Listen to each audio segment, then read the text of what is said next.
레위기 20장 10절에 보시면 20장 6절에 보시면 아까 우리 부모를 저주하면 반드시 죽이라고 하면서 여호와 이름과 여호와의 성소를 더럽히는 것을 경계하도록 하시고요. 그 다음에 10절에서부터 16절에 이게 반드시 죽여야 될 자들이에요. 이게 지금 20절에 보면 20장 내용들이 남의 아내, 이웃 아내 간음하는 자, 그 다음에 11절에 계모와 동침하는 자, 그 다음에 12절에 자부와 동침하는 자, 그 다음에 남성 동성애자, 동성애, 그리고 14절에 장모, 14절에 보면 누구든지 아내와 그 장모를 아울러 취하면 악행인즉 그와 그들을 함께 불사를 지니 이는 너희 중에 악행이 없게 하려 함이니라. 그럼 도덕적으로 봐도 이건 악행이죠. 그렇잖아요. 인간적으로 용납될 수 없는 거잖아요. 앞부분도 그렇지만. 그러면 이걸 도덕적인 범죄를 무시하고 여호와의 이름을 불결하게 하는 범죄와 연결이 될까요? 아니면은 무관하게 그냥 여호와의 그 이름만 더럽혔다는 걸로 갈까요?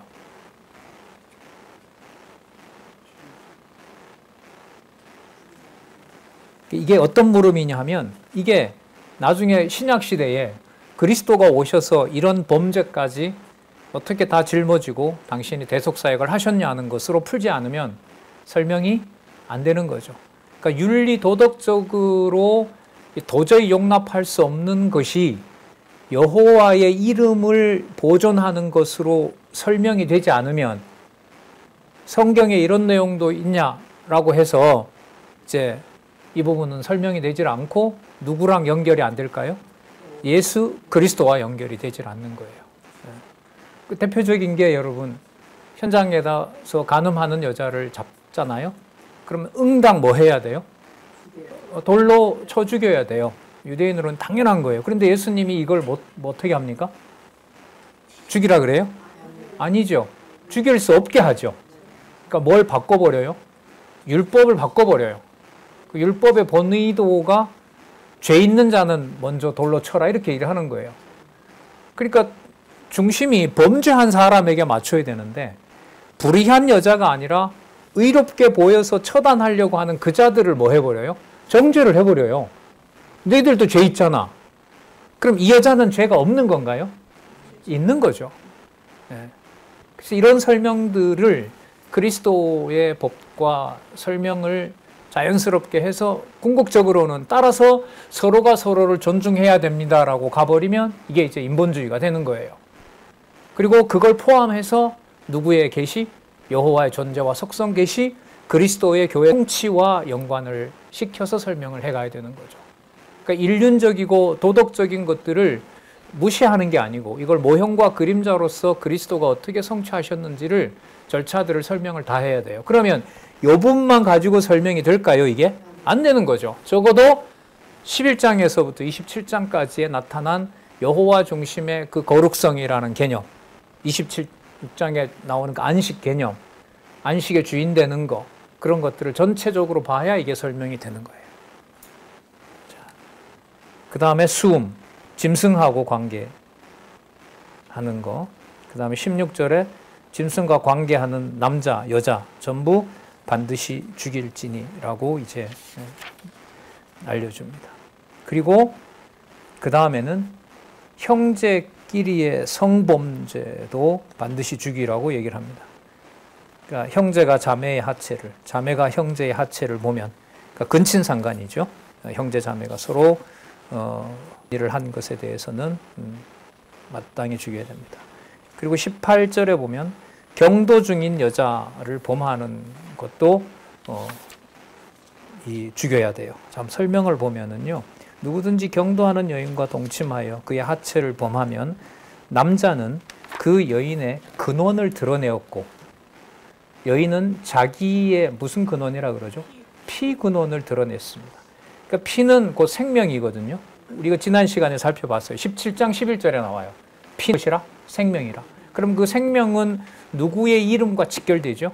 여호와의 이름과 직결이 되는 거죠. 그럼 생명은 여호와 하나님의 소유인 거니까 바로 근친상간에 범한 죄는 도덕적 룰이 아니라, 도덕적 룰이 깨어졌을 뿐만 아니라 누구를 배반하는 일이 되는 거예요. 여호와의 이름으로 배반하는 일이 되는 거예요. 그래서 윤리적인 것과 하나님의 법을 어긴 것이, 그러니까 이걸 묶으면, 성경에 있는 용어로 묶으면 뭐냐면 규례와, 그러니까 율례와 율례는 사람과의 관계인 거예요. 지금 여기 근친상간인 거예요. 그 다음에 이게 동시에 뭐하고 관계가 돼요? 규례하고 관계가 돼요. 그러니까 부모를 아까 공경하는 문제는 어떻게 보면 율례인 거예요. 하지만 바로 뭐하고 연관이 되죠? 규례와 연관이 돼요. 그러니까 이 법을 동시에 모두 성취하시는 분으로 그리스도가 온 거예요. 그럼 그 효과는 아까 극단적인 사건이었었어요. 극에 해당하는 사건이었어요. 돌에 맞아 죽어 마땅한 여자를 뭐 하는 거예요? 살려주는 법으로 성격이 달라지는 거예요.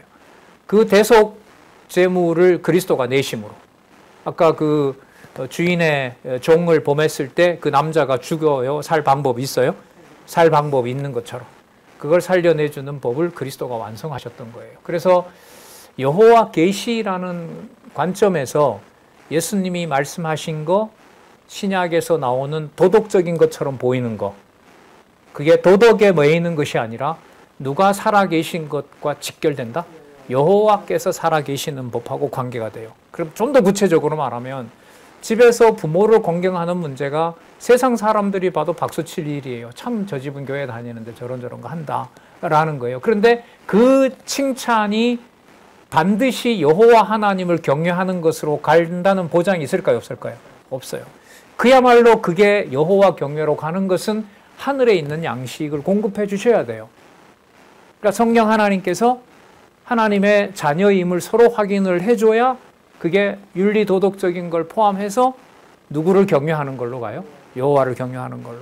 혹여 윤리 도덕적인 부분이 깨어진다 하더라도 누구의 경외에는 손상이 가지 않는다. 여호와의 이름으로. 여호와의 이름에 손상이 가지 않는 거예요.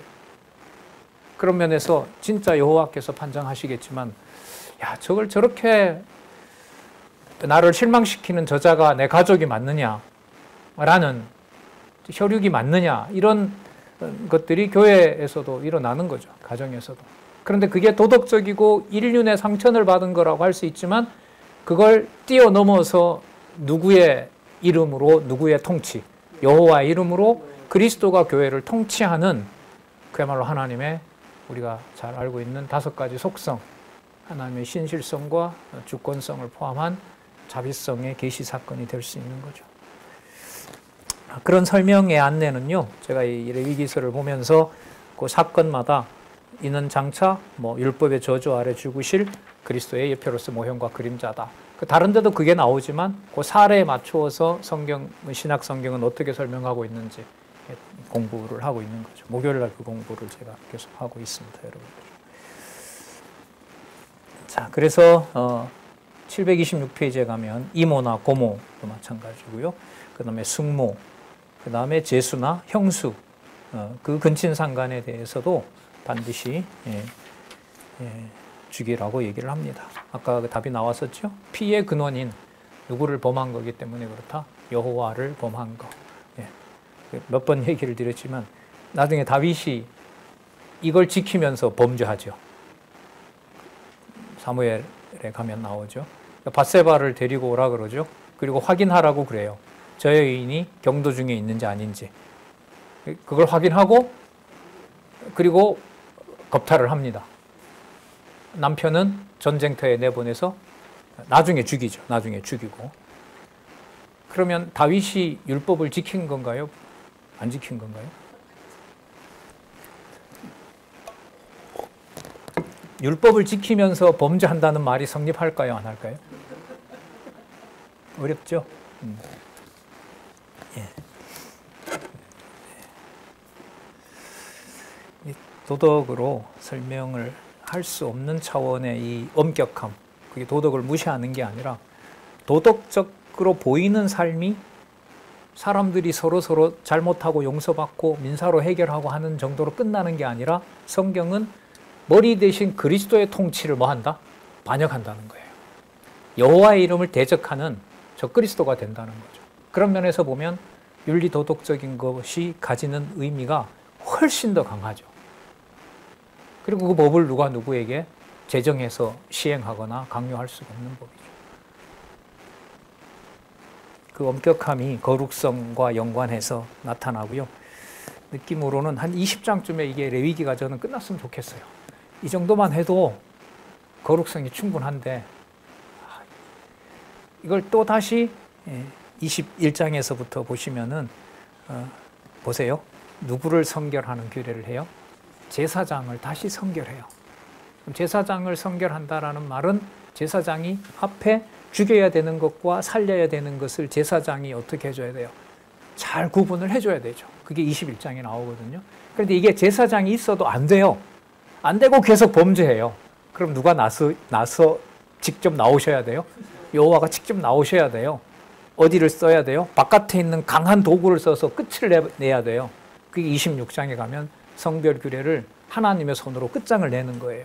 그리고 땅도 비워야 되고요. 인종도 바꿔야 돼요. 그게 바벨론 20년 침략으로 무슨 규례가 약속이 된다고요? 11장에서부터 27장까지 제목 무슨 규례? 어떻게 되게 하는 거룩하게 되게 하시는 규례입니다. 자, 27절에 보시면은 남자나 여자나 신접자나 박수가 되면 죽이라고 얘기를 합니다. 또 나옵니다. 신접자를 계속 얘기하는 것은 누구 이름 외에 다른 어떤 것도 용납하지 않겠다. 왜? 나는 여호와 너희 하나님이기 때문에 그렇다. 너무나 이게 논리적으로 연결이 돼요. 자, 그럼 볼게요. 제사장 선결규례 21장, 22장. 자, 백성 중에 죽은 자로 인하여 더럽히지 말라고 명합니다. 당연하죠. 제사장이 자기 성별을 범하면서 제사장 노릇은 할 수 없으니까요. 아론 자손의 제사장에게 일러줍니다. 2절에 보면 1절에 보면 백성 중에 죽은 자로 인하여 더럽히지 말라. 그 사체를 가까이 하지 말라는 거죠. 2절에 보면 고륙 춘지의 부모나 자녀나 형제나 출가하지 않은 처녀인 친자매로 인하여 몸을 더럽힐 수는 있어요. 다른 사람은 안 되고요. 백성 중에 있는 자가 죽었을 때는 더럽히지 말라 그러지만 이것은 고륙 지친이 죽었을 때는 몸을 더럽힐 수 있어요. 그러니까 뭐 할 수 있어요? 만질 수가 있는 거죠. 자, 그 다음에 왜냐하면 대제사장은 누구밖에 못 치워요? 제사장이 처리를 해야 되거든요. 다른 사람이 함부로 할 수가 없어요. 그래서 지난번에 아론의 두 아들 죽었을 때, 아론의 아들들이 죽었을 때 모세가 누구를 부르죠? 친척들을 부르죠. 레위 지파로 하여금 데리고 나가라고 이렇게 안내를 하고 있습니다. 자, 21장 5절에서부터 6절에 보면 머리털과 수염을 깎지 말고 살을 베지 말라고 명하십니다. 이방과 구별시키는 겁니다. 4절을 먼저 볼게요. 제사장은 누구라 그럽니까? 제사장은 백성의 어른인즉 스스로 더럽게 욕되게 하지 말라. 구별성 유지가 의무이기 때문에 그렇습니다. 네. 6절에 보시면은요, 그 하나님에 대하여 거룩하고 그 하나님의 무엇? 이름, 여호와를 욕되게 하지 말 것이며 그들은 여호와의 화제, 곧 하나님의 식물을 드리는 자인즉 거룩할지니라. 그러면 아까 어른의 의미가 나오네요. 누구의 이름에 거룩함을 유지하기 위한 것이 목적이다? 하나님 이름 여호와의 거룩함이 바로 목적이기 때문에 그렇습니다. 그래서 여호와의 이름을 거룩하기 위해서 기생을 비롯한 부정한 여인을 취하지 말라고 하는 말씀이 21장 7절에서부터 8절에 나와요. 그들은 기생이나 부정한 여인을 취하지 말 것이며 이혼당한 여인을 취하지 말지니 여기 답이 나오네요. 이는 그가 누구께 거룩함이니라? 여호와께 거룩함이니라. 그러므로예요. 너는 그를 거룩하게 하라. 그는 내 하나님의 식물을 드림이니라. 그러니까 하나님이 원하는 식물을 드릴 수 있는 유일한 자가 바로 대제사장이기 때문에 그렇습니다. 너는 그를 거룩히 여기라. 왜냐하면 나 여호와 너희를 거룩하게 하는 자는 뭐하다? 거룩함이니라.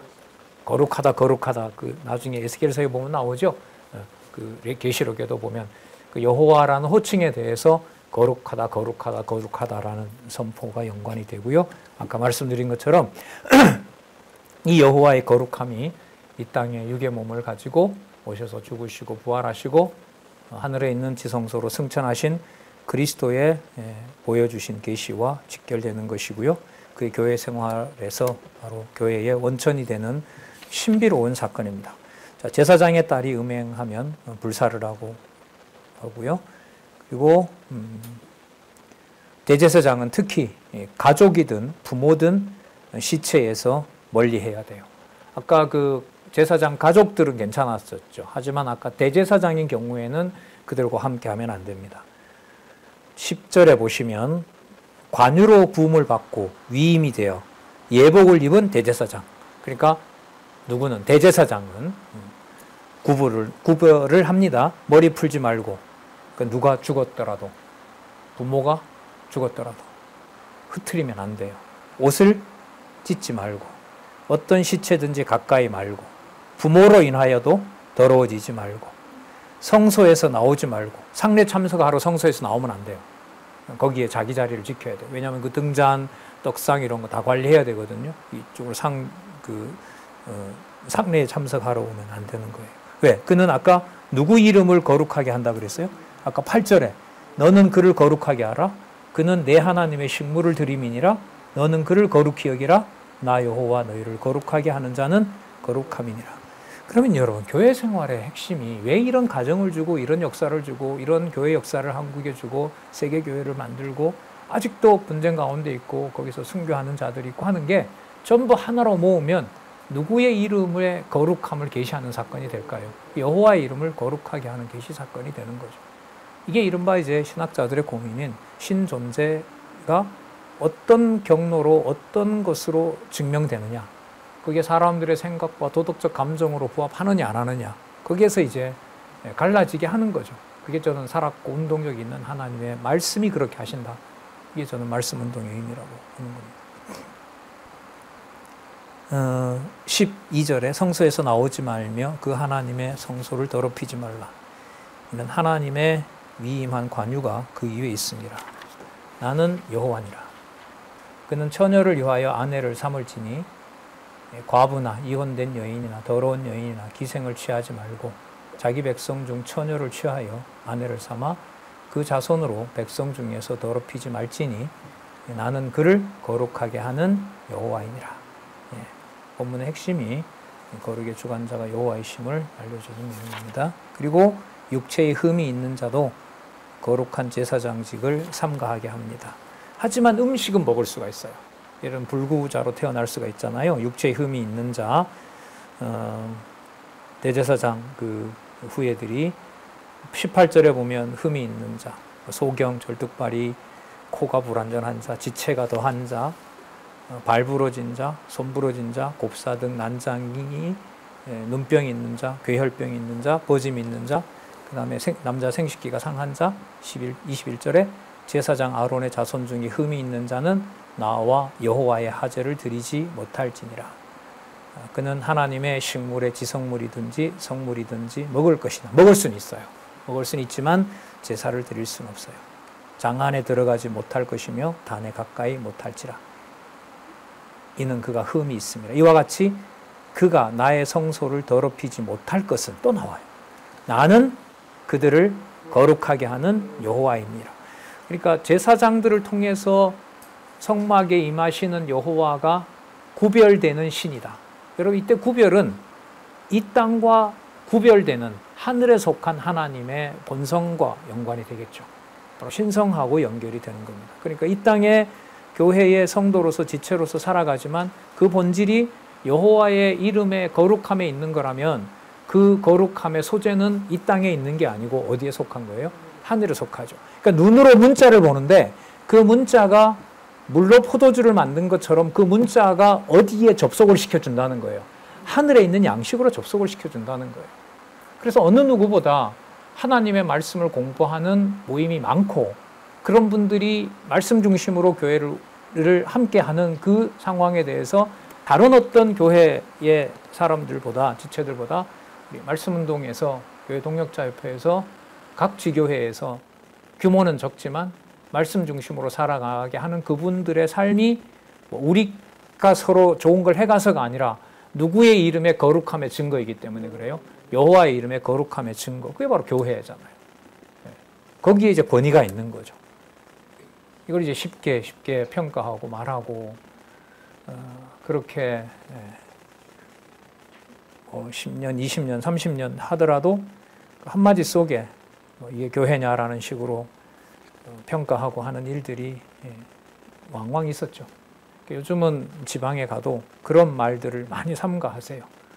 특히 이제 이 교회가 이렇게 된 게 누구 때문이다라는 말은 많이들 하지 않으세요. 자, 볼게요. 22장 1절에서부터 9절 보면 성물과 사체로 인해 자기를 더럽히지 말라고 명하시는 말씀이 나오는데 2절을 볼게요. 아론과 그 아들들에게 고하여 그들로 이스라엘 자손이 내게 드리는 성물에 대하여 스스로 구별하여 또 나오죠. 내 성물을 뭐함이 없게 하라? 욕되게 함이 없게 하라. 왜냐하면 나는 여호와니라. 그러니까 출애굽에서 출애굽기 시작할 때 모세를 불렀을 때 나는 여호와라는 그 비교도 안 돼요. 지금 이 성화규례에 오면 매 사건에서 뭘 알려줘요? 그러니까 몸에 유출되는 어떤 더러운 것 하나에서도 누구 이름을 빼고는 설명이 안 돼요. 마찬가지죠. 그럼 교회 생활도 마찬가지죠. 신령하지 않은 삶은 없어요. 이 땅에 있는 세속적인 기준으로 평가되는 것은 없어요. 교회는. 왜? 교회 머리가 누구시니까? 그리스도니까. 그럼 그 그리스도의 이름은 뜻이 아버지 하나님의 뜻이 이루어지는 것으로 보는 거기 때문에 거기에서 심판과 은혜를 누구를 통해서? 하나님을 통해서, 보혜사 성령을 통해서 주신 말씀으로 그걸 확인하도록 하는 거죠. 믿어지게 하시는 거예요. 어떤 과정 속에서 할아버지, 할머니, 어머니, 아버지가 진노받아서 성소에 있는 회막에 있는 제단에 불이 나와서 부모를 데려가는 현장에서 누구 이름의 거룩함? 여호와 이름의 거룩함이 계시되는 거죠. 이런 게 정리가 되고 이걸 이렇게 이 책을에서 안내를 해주는 부분이 참 일단은 자유로워져요. 몰라서도 답답한 게 있었는데 이렇게 안내함으로써 신약의 성경들을 읽어 나갈 수 있는 아주 좋은 안내가 돼서 그것부터라도 참 자유롭습니다. 자유롭게 해줘요. 이 생각, 의미를 또 부여할 수 있게 하고요. 4절에 보면 문둥 환자나 유출병 있는 자, 시체로 부정하게 된 자나 설정한 자. 그 다음에 5절에 무릇 사람을 부정하게 하는 벌레에 접촉된 자. 그런 자는 바깥에 있다가 물로 씻고 들어오라고 하고요. 8절에 보면 절로 죽은 거, 들짐승에게 찢긴 것을 먹음으로 자기를 더럽히지 말라. 또다시 한번 나는 누구라? 거룩하게 하는 여호와니라. 그런 나의 명을 지킬 것이라. 그것을 욕되게 하면 그로 인하여 죄를 짓고 그 가운데서 죽을까 하노라. 왜냐하면 나는 그들을 거룩하게 하는 여호와니라. 자, 근데 이게 이렇게 해서 이제 딱 순조롭게 끝나면 좋은데 자꾸 말씀드리지만 26장에 가면 이런 것도 내가 거룩하게 하는 여호와이고 내가 이 방법을 마지막에 이스라엘 역사에서 쓰겠다 이거예요. 그러니까 여러분 여기서 내가 너희를 거룩하게 하는 여호와라는 게 이게 이 수많은 사례로 바탕이 되지 않는 상태에서 이스라엘 역사가 멸망한다 이러면은 그 내용을 여호와의 거룩성이라는 것하고 연관을 시킬 수 있을까요? 없어요. 없는 거예요. 이 성경 구조가 참 놀랍습니다. 진짜. 이 본문의 이게 편집 순서나 이런 게 요즘 거기에 제가 뭐 기사도 쓰고 또 공부도 하고 있는데 역사에는 많은 일이 벌어집니다. 이 순서를 두고 또. 그 다음에 원족속이 서원제나 낙헌제나 화목제를 드리는 규례를 정해 주는데요. 이게 22장 17절에서부터 25절까지 이게 중요한 게 그러면 이제 거룩하게 해줬어요. 자, 죽일 거 죽이고 살릴 거 살리고 그 뭐 이스라엘 백성이든 또 뭐요 그 뭐 종이든 또 타국인이든 해서 이제 여호와가 연락할 수 있는 조건을 다 마련이 됐어요. 몸도 깨끗해지고 제사장도 어떻게 해야 되는지 딱 알고 그럼 이걸 최종적으로 누가 이 제사를 받아주셔야 돼요? 여호와가 받아주실 때 나도 거룩하고 여호와가 거룩한 신인 줄 알게 되잖아요. 그 제사의 마지막에 무슨 제사로 모인다 그랬죠? 그게 따라서 22장 17 또 화목제로 오는 거예요. 계속 반복하면서 중간에 핵심을 나는 여호와라고 알려주시고, 그리고 그걸 구체적인 생활에서 여호와를 깨닫도록 하시는 내용이 나타납니다. 자, 17절에 보시면 18절에 아론과 그 아들들과 이스라엘 온 족속에게 고하여 이르라. 이스라엘 자손이나 그 중에 우거하는 자가, 여기 나오죠? 무슨 죄나? 서원죄. 저 하나님 백성으로 살겠습니다. 왜냐하면 저를 거룩하게 해주셨으니까요. 그 다음에 또 무슨 죄? 기쁨으로 드리는 거죠. 낙헌제로 번제를 여호와께 예물로 드리려거든. 자, 19절 중요해요. 뭐 되도록? 요거 체크해 보세요. 이 개념이 반복이 됩니다. 그러니까 누가 연락하도록 해주셔야 돼요? 여호와께서. 그럼 앞부분은 뭐 해주는 일을 해주신 걸까요? 연락되도록 하는 조건을 여호와가 만들어 주신 거죠. 하물며 그림자도 그런데 여러분, 교회는 더더욱 더 하겠죠. 실체인데. 연락되도록 소나 양이나 염소에 흠없는 수것으로 드릴지니 무릇 흠 있는 것을 너희는 드리지 말 것은 그것이 연락되지 못할 것임이라. 자, 무릇 서원한 것을 갚으려든지 자의로 예물을 드리든지 서원죄든 자원죄든 소나 양으로 화목제 희생을 여호와께 드리는 자는, 다시 나오죠, 연락되도록 아무 흠이 없는 온전한 것으로 할지니라. 자, 뭐는 안 돼? 눈먼 거, 상한 거, 지체가 없는 거, 종기 있는 거, 괴혈병 있는 거, 비루 먹은 거, 비듬이 나오는 거 여호와께 드리지 말라고 합니다. 그 다음 23절에 보면 우양의 지체가 더하거나 덜한 것은 돼요. 너희가 약한 예물로, 낙헌 예물로 쓸 수는 있어요. 하지만 서원한 것을 가품으로 드리면 연락되지 못해요. 그러니까 맹세로 뭔가를 드리려고 하는데 발가락이 더 많은 것들을 드리면 안 돼요. 하지만 그걸 제물로 먹을 수는 있어요. 이런 상세한 것까지 다 정해주는 겁니다. 그리고 24절에 생식기가 상한 거, 그 다음에 짓이겨진 거, 터졌거나 이렇게 된 거, 그 배임을 당한 것은 여호와께 드리지 말며 너희 땅에서는 이런 일을 행치 말라. 그걸 상하게 하지 말라는 거죠. 자, 바로 이제 생식과 관계가 되는 거죠. 너희는 이방인에게서도 이런 것을 받아 너희의 하나님의 식물을 드리지 말라. 급하다고 해서 이방의 걸 가져오면 안 되는 겁니다. 그 페이지 제일 밑에 보시면, 밑에서 두 번째 줄에 이러한 규례는 흠과 티가 없으신 예수 그리스도께서 영원한 제물로 하나님께 드려주실 것에 대한 예표로서의 모형과 그림자다. 이 내용들이 어떻게 됐는지 신학에 가서 또 찾아보면서 연구할 수 있겠죠. 그래서 하나님께서는 거룩하게 하시는 제물을 온 이스라엘에게 바르게 드리게 합니다. 자, 볼게요. 여호와께서 각종 제물을 볼까요? 연락되도록 드릴 것을 명하는 내용이 나타나는데, 네, 수소나 양, 염소 7일 동안 어미와 함께 있게 하고 8일 이후로 여호와께 화제로 드리면 그게 연락되리라. 자, 계속 나오죠. 연락될 수 있도록. 그러면 화목제 제사를 성사시켜 주는 분이 누구예요? 이게 지금 여기서 강조가 되는 거예요. 그럼 들어가서 아론이 절차대로 했다고 해서 하나님께서 그걸 다 뭐 해주는 건 아니에요? 연락하시는 건 아니에요. 그러니까 하나님이 기뻐하는 산제사 드리라고 했죠. 그 근거가 바로 연락되도록은 열이 기쁠 열자거든요. 납이 수납인 거고, 그러니까 연락이 바로 로마서 12장 1절에 나오는 대로 거룩한 제사를, 하나님이 기뻐하시는 제사를 드리는 것하고 관계가 되죠. 데살로니가 전서에 잘 아시는 항상 기뻐하라, 쉬지 말고 기도하라, 범사에 감사하라는 말씀하고도 여호와 이름하고 긴밀한 관계가 있는 거죠. 28절 어미와 새끼를 다 삼지 말라고 하고요.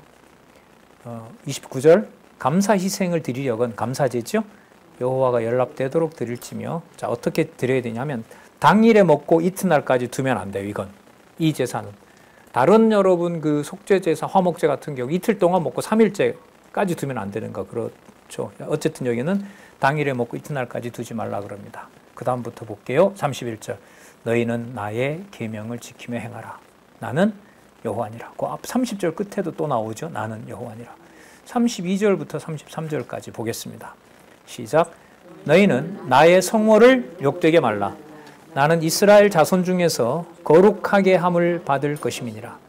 나는 너희를 거룩하게 하는 여호와요 너희 하나님이 되려고 너희를 애굽 땅에서 인도하여 낸 자니 내가 여호와라. 11장 44절, 45절 다시 반복됩니다. 그럼 아까 11장과 지금 22장 사이에 목적이 분명하죠? 누구의 이름을 거룩하게 하시는 누구, 자신의 성호를 거룩하게 하시는 여호와. 이게 거룩한 생활의 핵심입니다. 그걸 자신의 방법대로 앞으로 해 가실 거라는 것을 법을 기준으로 해서 알려주세요.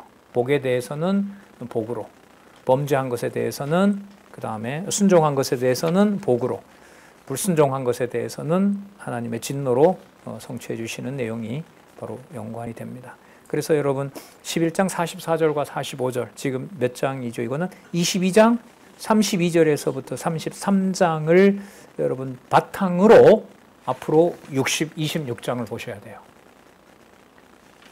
여러분 아까 보면 그 부정한 것과 정한 것을 누가 다 구분했어요? 여호와께서 구분하셨죠. 누구의 이름을 위하여? 당신의 이름을 위하여 그렇게 한 거란 말이죠. 그러면 백성, 제사장, 더 나아가면 세워질 나라도, 그 나라도 목적이 누구의 이름을 거룩하게 하는 데 있을까요? 그렇죠. 여호와의 이름을 거룩하게 하는 데 있는 거예요. 그래서 나중에 이제 구조를 전체적으로 26장, 27장에 가서 정리를 하겠습니다만, 이 사건이 들어가 있는 걸 보면 여호와의 이름을 여호와가 거룩하게 하는 구조로 레위기가 되어 있어요. 한 가지 예만 들면 그 10장에, 레위기 10장에 누가 죽는 사건이 나오냐면 아론의 두 아들이 다른 불로 제사를 드리려고 하다가 어떻게 됩니까? 죽죠. 그런 사건들이 레위기서에 보면 들어가 있어요. 그리고 나중에 보면 애굽 사람, 애굽 출신, 아버지가 애굽 출신인 애굽 사람이고 어머니는 유대인, 이스라엘 백성인데 여호와의 이름을 회방해요. 그 사람이 죽어요. 죽게 합니다. 돌에 맞아 죽거든요. 그런데 그 다음에 또 뭐가 나오냐면 여호와의 거룩성이 나와요. 그리고 나중에 26장에 가면 다 끝장을 내는데 누구의 이름이 안식하고 있어요? 여호와의 이름이 바로 망한 그 예루살렘에서 안식하고 있는 거예요. 그리스도가 이 땅에 오셔서 골고다에서 처참한 죽음을 죽으셨는데 누가복음 22장인가요? 가면 안식일에 전부 뭐 했더라? 쉬었다. 그런 표현들이 나와요. 자, 그때 가서 또 보도록 하고요. 요 부분 22장 32절과 33절, 11장 44, 45절과 연관을 해서 23장으로 가볼게요. 자, 무엇의 성결규례? 절기 이러면 제일 먼저 뭐 있죠? 매주마다 지키는 정한 게 있죠. 안식일.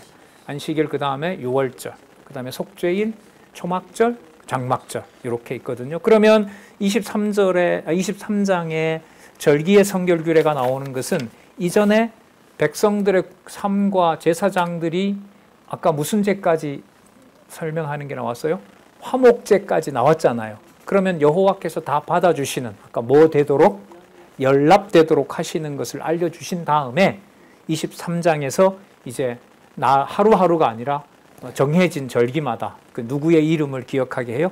여호와의 이름을 기억하게 하시는 거죠. 그런데 그게 누가 받아줘야 돼요? 여호와께서 연락해 주셔야 돼요. 기쁘게 받아주셔야 돼요. 그게 아까 연락되도록 하는 방법을 알려주신 거예요. 그러니까 알려주시고 이루시고 언약하시고 성취하는 구조가 바로 이 레위기서의 성화 규례에도 적용이 되는 거예요. 23장 1절에서부터 3절을 보시면 여호와께서 안식일을 성회로 삼아 지키라고 합니다. 2절 여호와 이스라엘 자손에게 고하여 이르라. 너희가 공포하여 성회로 삼을 여호와의 즐기는 이러하니라.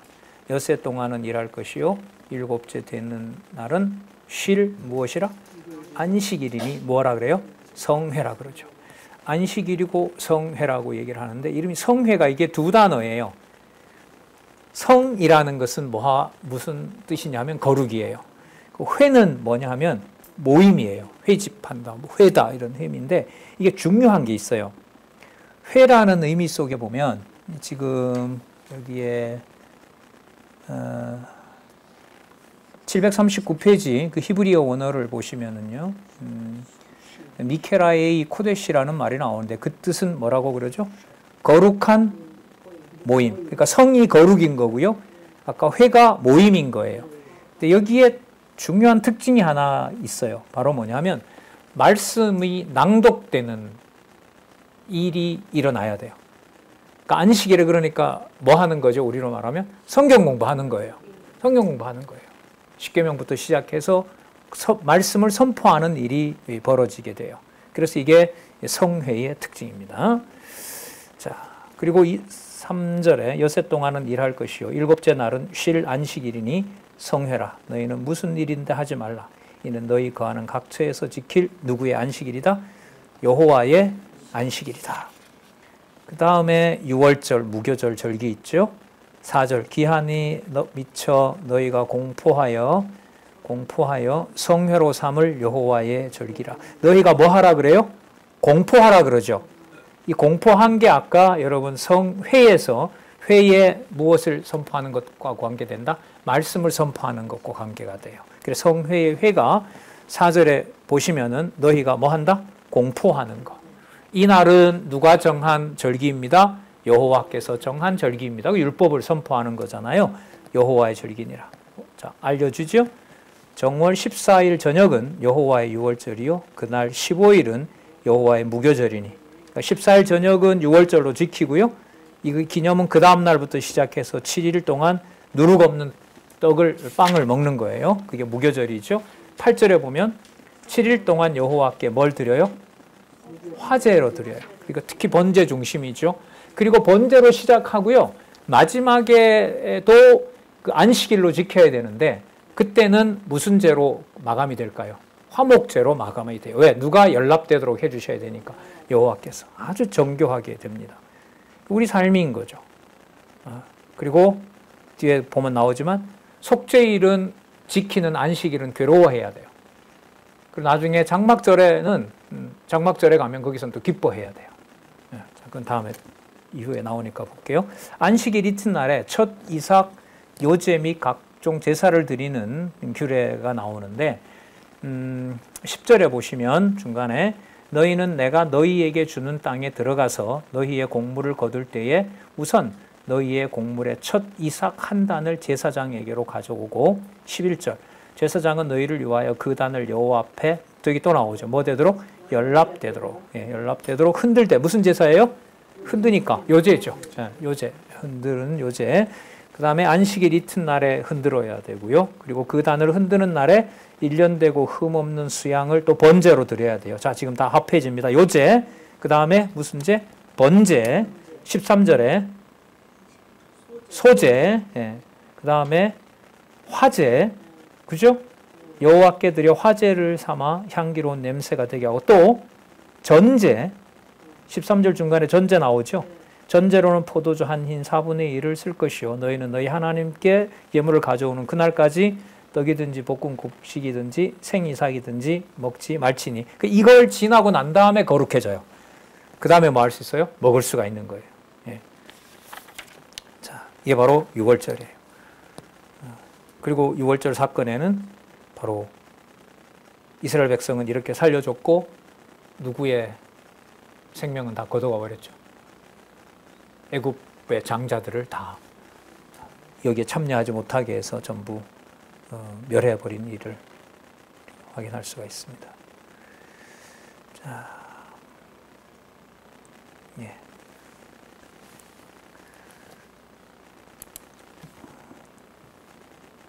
연납된다는 말을 제가 좀 찾아봤는데요. 그 히브리어 뜻은 호의 은총이 일어나는 거예요. 왜냐하면 기꺼이 받아주심으로, 기꺼이 받는다는 게 연납이잖아요. 예. 이렇게 되는 거겠죠. 여호와의 뜻대로 그 뜻에 합하여져서 여호와께서 받아주심으로 백성들에게 뭐가 베풀어지는 거예요. 호의가, 은혜가 베풀어지는 것이 바로 연납된다라는 것 속에 있는 겁니다. 그 다음에 제7 안식일 이튿날에 이제 이거는 오순절과 관련이 되는 건데 새 소제를 드리는 규례를 알려줍니다. 자, 15절 안식일, 무교절 첫날의 안식일을 말하는 거예요.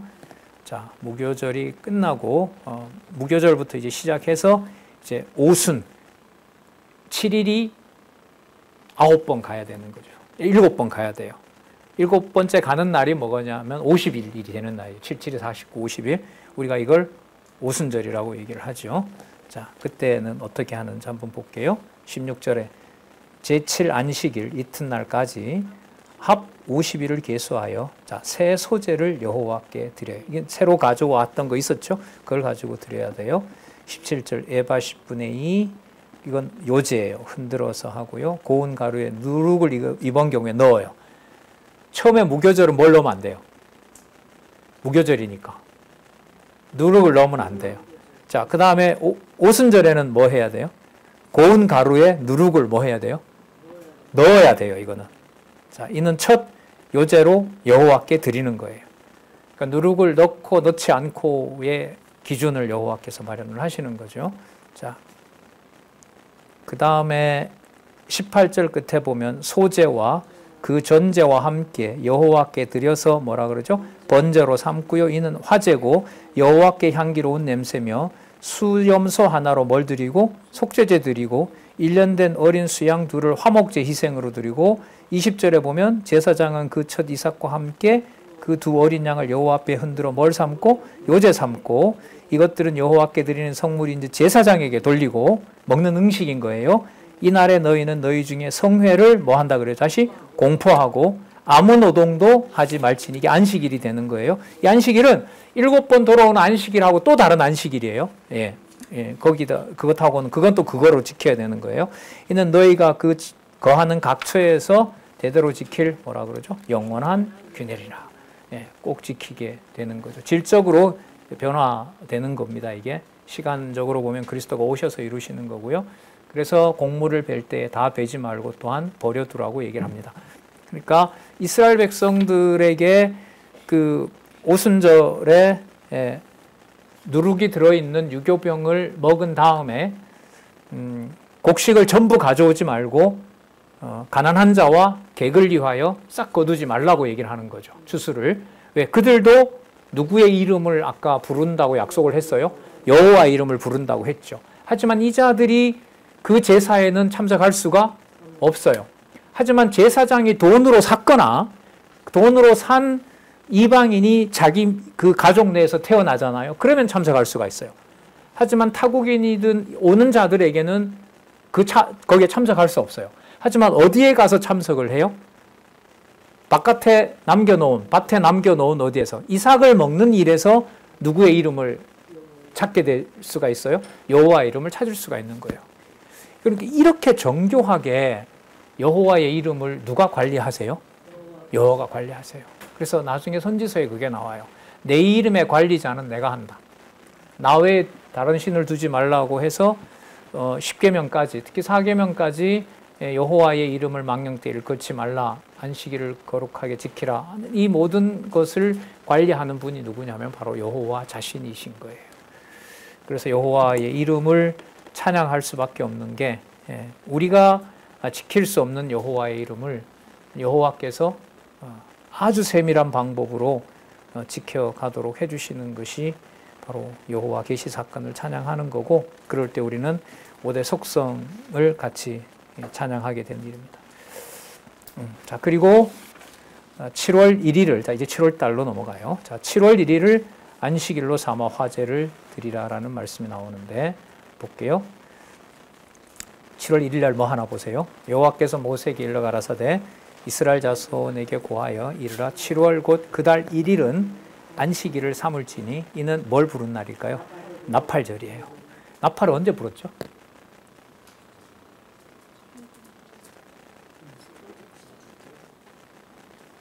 신명기 가도 나팔 부는 일이 나타나는데 이건 뭘 기념하는 거냐면 출애굽할 때 어디에서 나가는 신호일 수 있어요? 애굽에서 나가는. 그래서 나팔을 불어 기념할 날이요 성회라고 얘기를 하고요. 여기 또 나오죠. 아무 노동도 하지 말고 여호와께 화제를 드리는 것으로. 자, 그 다음에 7월 10일 여호와께서 모세에게 일러 가라사대 7월 10일은 속죄일이니 너희에게 성회라. 너희는 여기 보세요. 어떻게 한다 그러죠? 스스로 괴롭게 하며 여호와께 화제를 드리고 이날에는 아무 일도 하지 말 것은 너희를 위하여 너희 하나님 여호와 앞에 속죄일이 됨이니라. 다시 한번 29절 이날에 스스로 괴롭게 하지 아니하는 자는 그 백성 중에서 끊어지리라. 여러분, 스스로 괴롭게 하는 일이 구체적으로 뭔 일일까요? 금식. 안 먹는 거. 네, 금식하는 거. 그 다음에 이게 주로 괴로운 날이니까 죄에 대해서, 이게 지금 속죄제 일이거든요. 대속죄일이니까 무엇을 회개하는 일인 건가요? 목이 곧은 자기 백성 자신들을 돌아보는 바로 그러한 회개라든지. 네. 그 다음에 당연히 뭘 금지해요? 뭐 하면 안 돼요? 노동 금지. 일하지 않고, 그 다음에 금식해오고, 그 다음에 회개하는 태도를 가져야 되는 바로 그런 거고, 그걸 삼가 어기게 되면 이제 멸절당한다는 겁니다. 31절, 너희는 아무 일이든지 하지 말라. 이는 너희가 그 거하는 각처에서 대대로 지킬 영원한 규례니라. 32절 보시면은요, 이는 너희의 뭐라고요? 예? 쉴 안식일이라. 그 다음 너희는 스스로 뭐하고? 괴롭게 하고 이달 9일 저녁 곧 그 저녁부터 이튿날 저녁까지, 그러니까 하루죠. 해 넘어가서 그 다음 해 넘어갈 때까지. 그 32절에 보면 이게 너희를 괴롭힐 안식일이라 이렇게 안 나오고요. 뭐라고 나오죠? 너희의 쉴 안식일이라. 뭘 하는 게요? 어떻게 하는 게? 노동하지 않고, 먹지 않고, 그 다음에 회개하는 거. 회개하는 거. 그 회개하는 것은 기록한 자료를 가지고 출애굽할 때부터 모세에게 반항하고 하나님께 투정하고, 그리고 여러분 가장 큰 사건이 뭘까? 이 사람들에게는 여호와를 대적하다가 벌어진 가장 큰 사건, 우상 숭배하고 하루에 3,000명 도륙당한 거, 그거 기억하는 거죠. 목이 곧은 분명한 증거잖아요. 그리고 아론의 가족으로 보면 무슨 사건이 있었어요? 두 아들 여호와께서 불로 살은 사건. 그들만 의롭지 않아서? 아니죠. 목이 곧은, 또 그 우상 숭배에는 어느 누구만 참여했어요? 다 참여했어요? 다 참여했던 거죠. 다 죽여도 할 말이 없는데. 이게 32절에 너희의 무슨 안식일이다? 쉴 안식일이다. 정황으로 보면 이게 해석을 너희가 결코 쉴 수 없는 안식일이 이렇게 가야 돼요. 그럼 여러분, 쉰다라는 기준을 여기서 알 수 있네요. 뭐 하는 게 쉬는 건가요? 안 먹으면서, 노동도 하지 않으면서, 죽은 내 친척들, 내 아들들, 아론 입장에서 아들들 생각하면서 누구의 이름의 거룩함을 기억하는 것, 여호와의 이름을 기억하는 것이 바로 쉬는 겁니다. 요한복음에 보면 예수님 좀 드세요. 음식을 구해와요. 예수님 뭐라 그러죠? 나는 먹을 거 따로 있어. 그러는 거죠. 그 제자들이 어떤 오해하죠? 놈이 챙겨줬어. 뭐 이런 거죠. 저 여자가 챙겨준 거야? 라는 건데 예수님이 어떻게 해석해요? 아버지의 뜻을 행하는 것이 나의 양식이라 이렇게 얘기를 합니다. 그러면 그때 그 양식은 예수님께서 실제로는 뭐 하고 있었어요? 먹지 않고 있었잖아요. 그렇죠? 먹지 않고 있던 것은 육신적인 일인데 사마리아 여인에게는 뭘 줘요? 목마르지 않는 생수와 먹어도 갈하지 않는, 부족함이 없는 떡을 주잖아요. 그럼 떡을 준 게 사마리아 여인도 누구의 자녀라는 걸 확인해 준 거예요. 그러니까 여호와의 거룩한 이름이 누구에게도, 사마리아 여인에게도 전해지는 것이 아버지가 내려주는 양식인 거예요. 그럼 여기에서도 보면 쉬는 안식이라는 말은 누구 이름에만 몰두하도록 하는 거예요. 여호와의 이름에. 그리고 내가 누구의 자녀임을, 여호와의 자녀임을 확인해 주는 것이 바로 쉬는 안식입니다. 병원에서 먹지 말라 그래가지고 3일 동안 금식하면서도 쉬는 안식이 되는 거죠. 말이 되나? 잘 안 되는 것 같아요.